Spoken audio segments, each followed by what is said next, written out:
Olá, meus jovens, vamos para um vídeo que é super importante aqui no nosso contexto de matemática discreta, certo? Que é o vídeo sobre demonstrações diretas, né?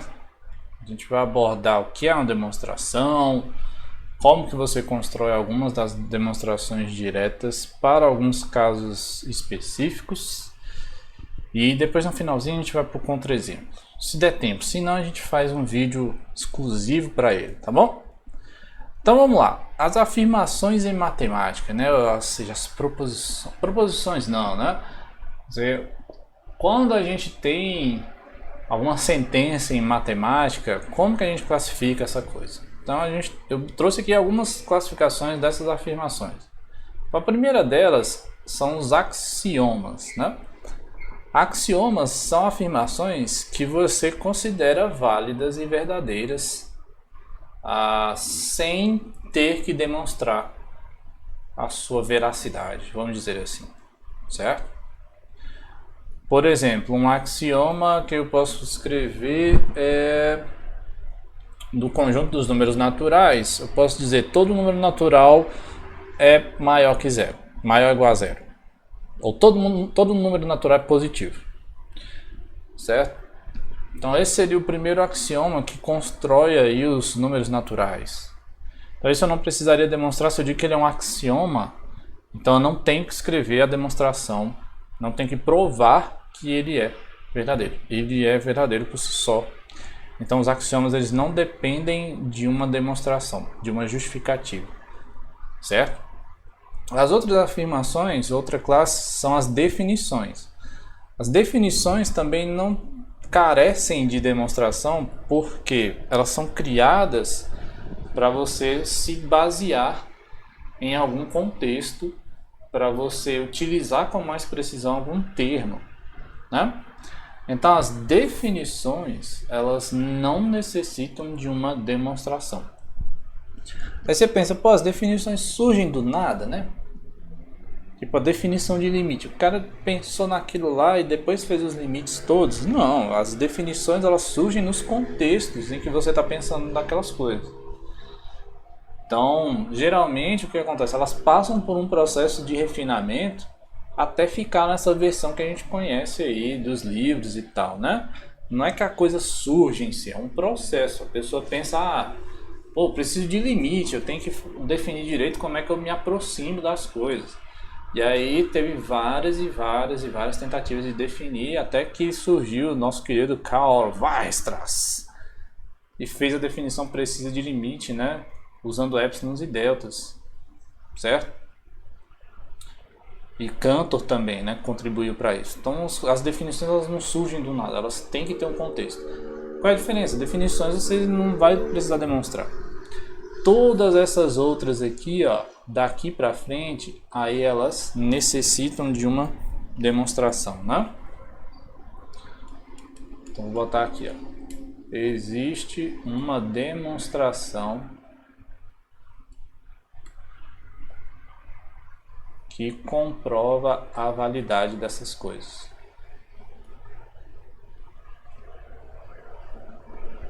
Certo? A validade, né? Ou a verdade ou a veracidade.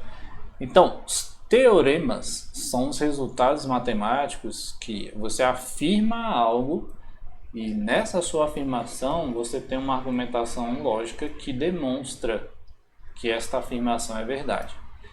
Então, os teoremas em matemática, eles são afirmações que têm uma importância, eles têm uma relevância, né?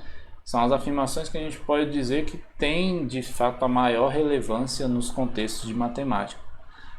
Porque você tem uma afirmação que é super importante e para esta afirmação você tem uma demonstração que garante que essa afirmação é verdade.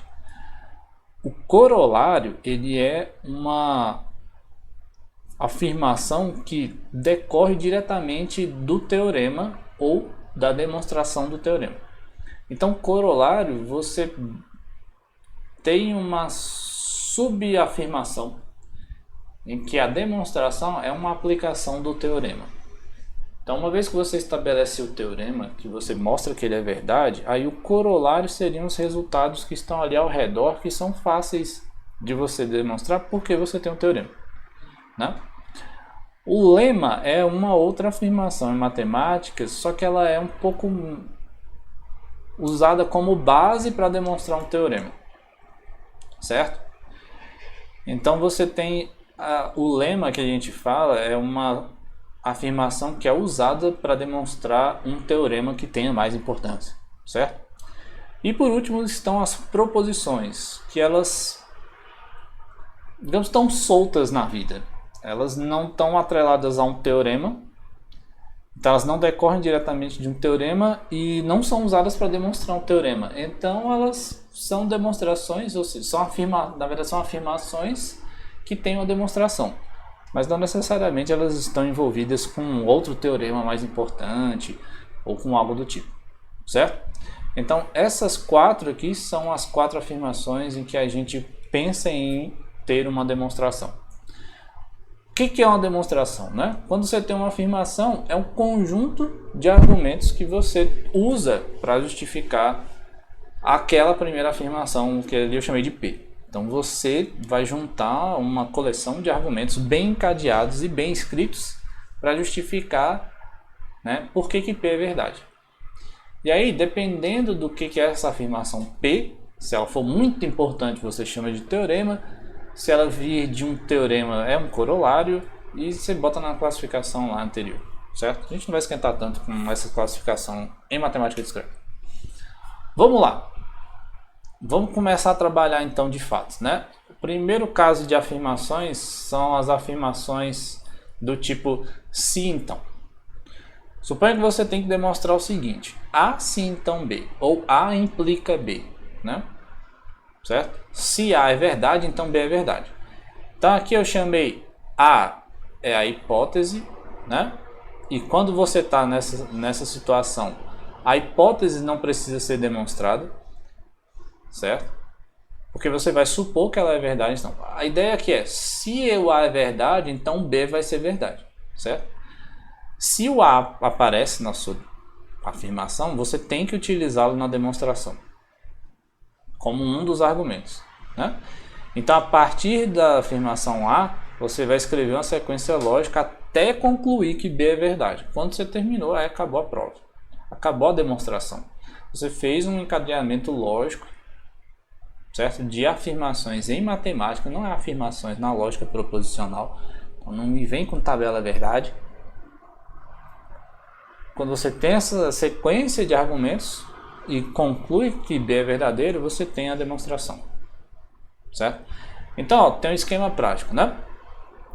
Você escreve a afirmação A no início, bota a afirmação B no final e preenche o meio com a argumentação lógica correta. E aí você tem a conclusão, pronto. Por exemplo, aqui, ó. Suponha que você quer fazer a demonstração direta, né? E aí você tem lá que é A implica B. Aí você começa assim: suponha que A é verdadeira, ou seja, vai escrever o que é A, aí vai definir um monte de coisa aqui, né? Toda a sua argumentação lógica tá aqui, né, cara? Sua argumentação fenomenal tá bem aqui, olha aí que maravilha. E você conclui, portanto, a B é verdadeira, né? E aí você pode ter, né? Quando você conclui isso, você tem o direito de botar o quadradinho, né, cara? De finalização da demonstração, né, cara? Depois, né, cara, você vai concluir. Isso aqui é a conclusão da demonstração, né? Você, depois de escrever toda a sua argumentação fenomenal e concluir que, portanto, B é verdadeira, você tem o direito de botar o quadradinho para terminar o seu exercício, certo? Vamos fazer um exemplo? Vamos fazer um exemplo, né, cara? Não sei, tem 10 minutos o vídeo já, né, meu Deus do céu, quase. Eita ferro, gente, não fica chateado comigo não, cara. Vamos fazer um exemplo? Vamos fazer um exemplinho, né, cara? Então, olha só. Considere primeiro essa definição aqui, ó. Você tem um número, os números inteiros, certo? Dizemos que o número inteiro A divide o B se existe um inteiro D tal que B é igual a vezes D. Certo? E a gente escreve assim, ó, que A divide B. Certo? Então isso daqui está dizendo que o número A divide B. Essa é a interpretação deste símbolo aqui. Tranquilidade, fenomenal. Então você vai dizer que A divide B se tem um outro inteiro tal que o B é A vezes alguma outra coisa. Tranquilidade? Não vai passar barrinha, não vai botar um em cima do outro e escrever como fração não. Se você bota a fração, você vai sair dos inteiros, vai chegar no racional. Aí é problema. Aqui é matemática discreta. Discreta quer dizer o quê? Que o conjunto que a gente vai lidar é o conjunto dos inteiros, é o conjunto dos naturais. Não vai ter divisão, não vai ter ponto flutuante, não vai ter nada. Então vamos lá, ó. Proposição 4.2, essa aqui que a gente vai demonstrar, né? Sejam A, B, C inteiros. Aí tá aqui, se A divide B e B divide C, então o A divide C. Certo? Então pausa aí o vídeo e tenta escrever a demonstração aqui, né, cara? Tenta escrever aí a demonstração desse troço.